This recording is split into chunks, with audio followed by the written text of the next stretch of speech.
I've learned over the years as a financial advisor that investing is all about finding companies that are good at making profits and then sharing those profits either through escalating share prices or dividends over the years. I've also come to know that we're in an economy that is changing. And if you can find an industry that is having rapid change, you can make a lot of money, as did the digital revolution from 1989 through today, as will the artificial intelligence revolution starting a year and a half ago into the future. So if I can find companies that are showing good profits and increasing revenues and earnings growing at over 20% per year, I can make money. Now, back when I was a financial advisor, that information wasn't readily available. It was in their books, it was in their annual report, but that usually only came out once a year, and you'd have to send for it and have it mailed to you. Today, I can get the financial information on any of 6,852 companies on the internet anytime I want. I can access charts to show me the momentum of the stocks, and I can gather all the data I need. So what I decided was I was going to focus on that area of growth that was going to give me the potential for exponential growth over the next 3 to 5 years, and that's semiconductors.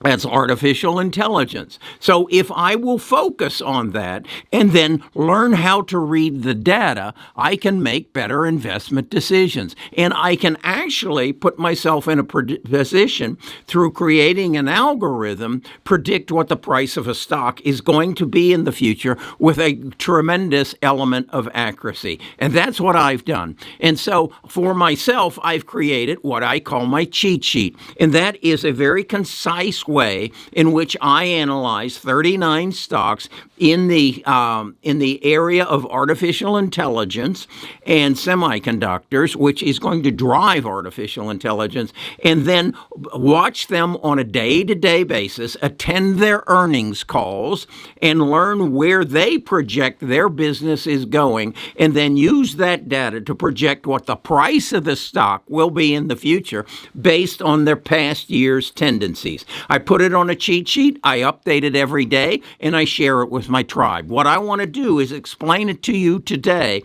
and then show you how you can have free access to it through our free trial, and then you decide, is this going to help me make better investment decisions so that I can improve my life and my family's life in the future?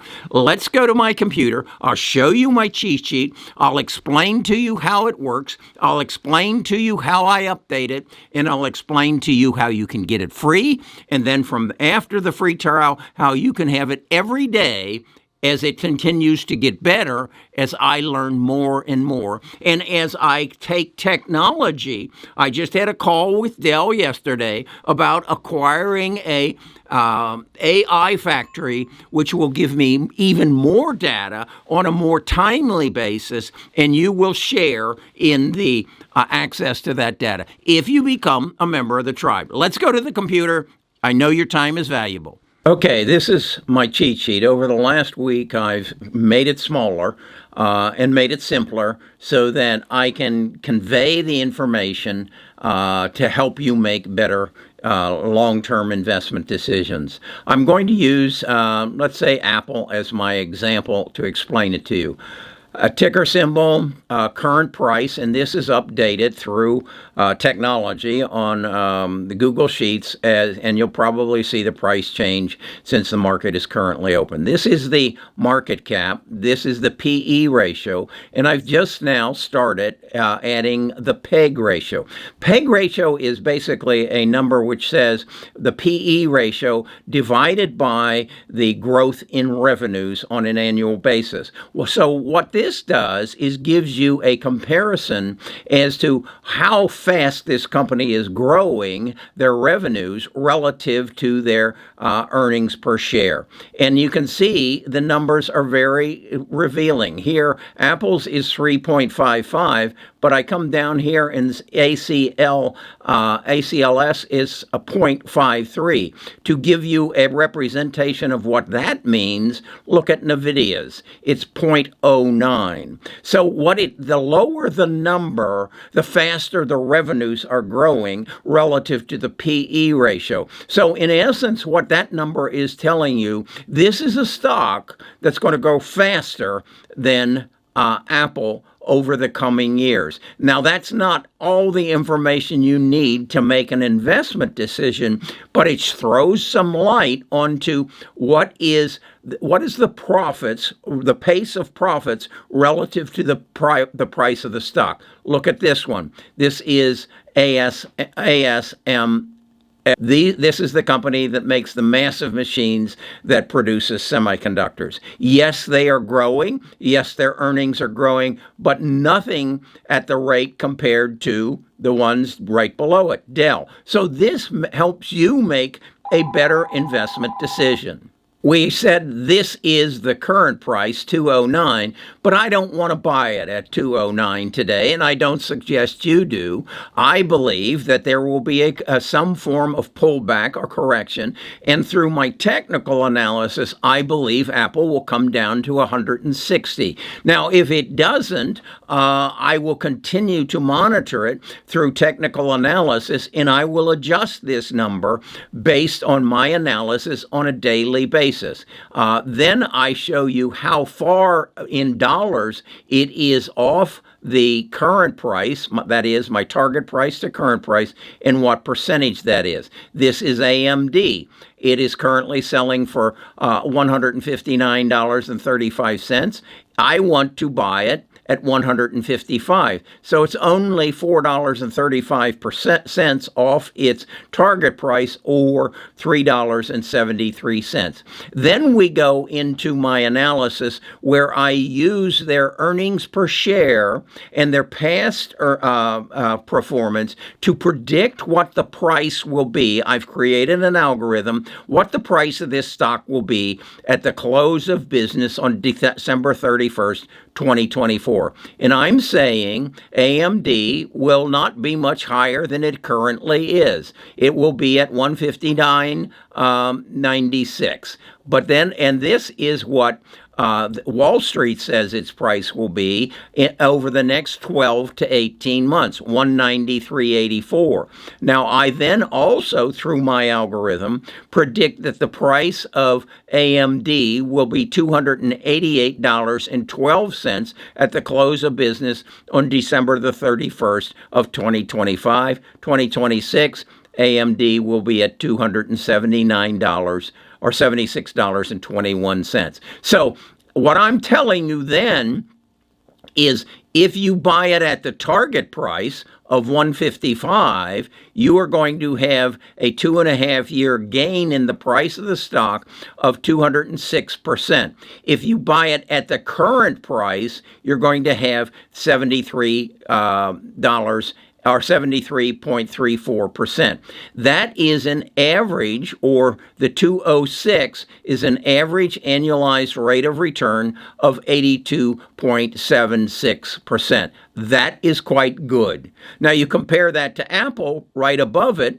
If you buy it at the target price of 160, you're going to have a 40% gain over the 2.5-year period, which works out to be a 16.3% annualized rate of return over the next 2.5 years. How does that compare to their past history? Well, over the past 5 years, Apple has returned you 26.39%. So it is 10% below what it has done in its average.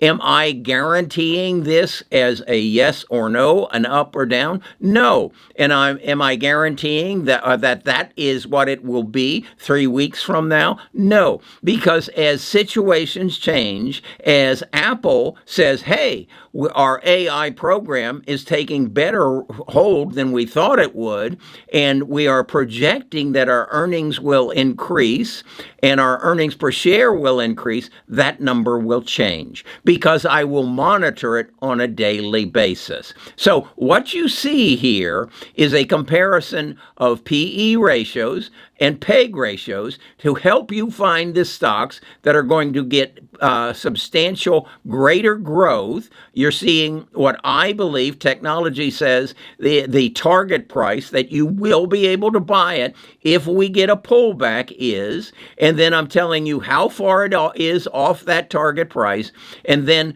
giving you projections as to what the price of the stock will be in the future and what your potential gains will be. I do that for every stock. I break my portfolio down into the bus 13.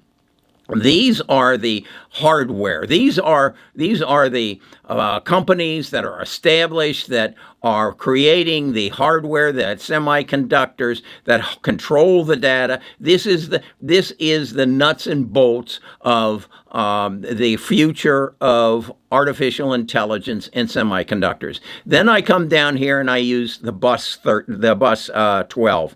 These are the software companies. This is Adobe, Salesforce, Crowdsource. You'll find Tesla. You'll find Palantir. And I project again what their prices will be in the future. You're going to notice some of them are empty. That is because I've just recently changed my algorithm and I'm having to update these prices based on that new algorithm. Now down here you're going to see what I call my moonshots. These are stocks that are very depressed. As you can see, AEHR is depressed. It's a semiconductor company. They test the wafers to find out that the transistors on the wafers work or they don't work. They are depressed because their big element of business was that in EVs, and EVs are suppressed now. This is a very small North Dakota data center that is showing some tremendous growth, but again, they are not profitable. That's why you're seeing in both their PE ratios and their PEG ratios, you're seeing no numbers because they're not profitable. But these are companies that can show you some tremendous growth potential. As you can see, I have one in here, Navitas. I'm expecting to make an average annual rate of return between now and December the 31st, 2026 of 125%. Ultra Clean, 96%. Is this chiseled in stone? No, it is not. But it gives me a means by which to track the stocks that I choose to invest in and give me guidance. Now, what is this over here? This is something that one of my tribe members provides me almost on a daily basis. Where are the institutions putting their money? What we did was on May the 10th, we gave them a ranking, a score of how much of institutional money is moving from Apple to from May the 10th to June the 24th. And you can see their score has moved up from 47 to 64, or an increase of 137% of movement of money from institutions to Apple. That's very understandable because within that time frame, Apple revealed their AI platform program. So this gives you more information from which to make a quality investment decision from quality investment data. This is what I do. I do this for myself so that I can make better investment decisions, and I choose to share it with you so that you can make better investment decisions. Now, I charge for my work. I do not work for free.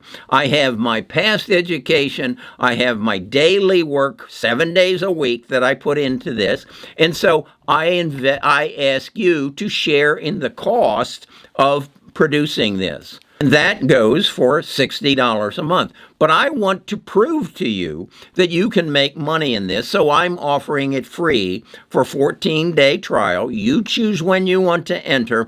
At the end of 14 days, if you like it, you allow it to go on your credit card. If you don't, you come to the website and you cancel it. You go to the website and you enroll for a 14 free trial and you go on. Now, where is this going from here? As I said, I had a conversation from Dell. I believe that my access from data is going to get even better in the future. And that is, if I buy a Dell AI factory, plug my AI factory into Microsoft's Copilot, I can ask that AI factory to analyze all the information on any of my 31 stocks and then put it in verbal form and have a conversation with me so that I understand everything about each one of my stocks and then can make better decisions.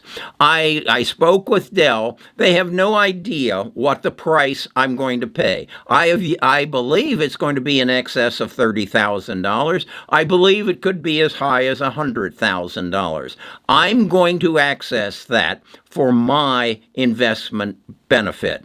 I'm then going to share it with my tribe members. If you think that's a good idea, I would say vote by joining the free trial, learning what we've got now, and I'll keep you posted on what we're going to have in the future. I'm Kerry Grinkmeyer. I'm a retired financial advisor. I enjoy making good investment decisions and keeping up with technology and then sharing it with people so you can make the life of you and your family and your future family better.